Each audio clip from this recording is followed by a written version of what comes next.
If you don't remember what the Love Boat show was on Saturday nights on ABC, keep scrolling.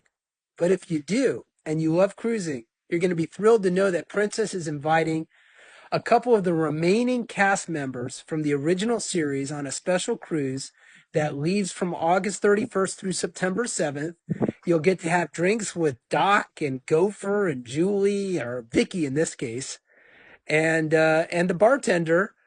You'll just have to pay a little extra. It's a $450 VIP upcharge to have your one-on-one cocktail party with these actors. And it could be a thrilling experience. You know, Princess is a wholly owned subsidiary of Carnival Cruise Line. They're based out of California, even though Carnival's main offices are in Miami. And claims against Princess Cruise Lines have to be filed in California in federal court, regardless of where the accident happens, regardless of where the ship leaves from, regardless of where you're from.